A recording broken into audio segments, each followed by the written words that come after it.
going to talk about workers' comp for this and the next few weeks, actually, specifically Massachusetts workers' compensation.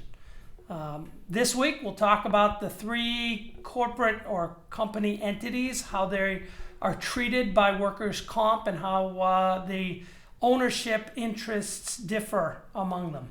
So the first one we'll talk about is a DBA or a partnership. In that case, the owners have traditionally not been included on workers' compensation, and typically only employees have been covered. However, in 2002, the laws changed, and now owners of DBAs and or partnerships can opt into the system and choose to be covered for workmen's compensation.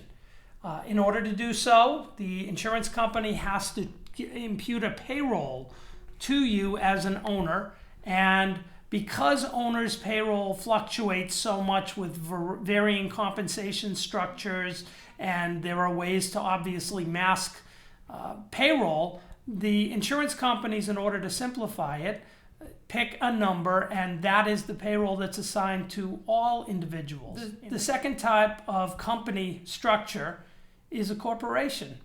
Corporations typically have the corporate officers included automatically in the coverage.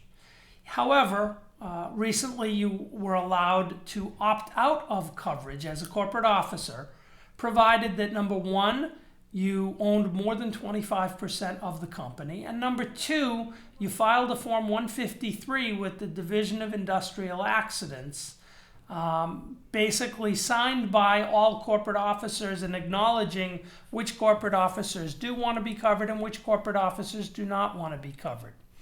In the case of imputed payroll for corporations, there's actually a range. If you choose to opt in, or choose not to opt out, I should say, your payroll will range anywhere from $200 to $1,000 a week, or $10,400 to $52,000 a year.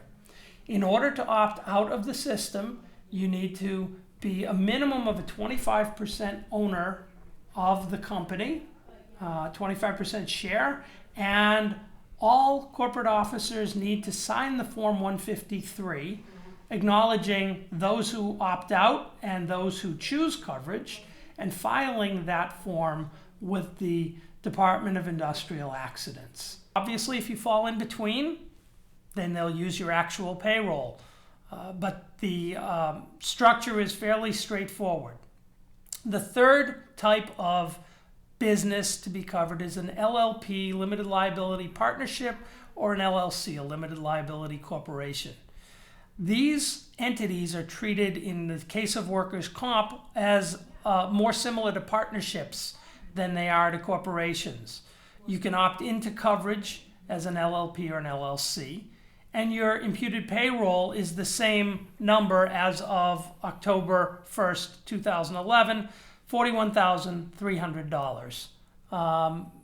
The numbers based on the payroll obviously change frequently every year or two, and so we recommend that if you're looking at this sometime in the significant future, you refer to your agent or advisor to talk about what the minimum and maximum payrolls are. Likewise, again, I restate, this is for Massachusetts workers' compensation.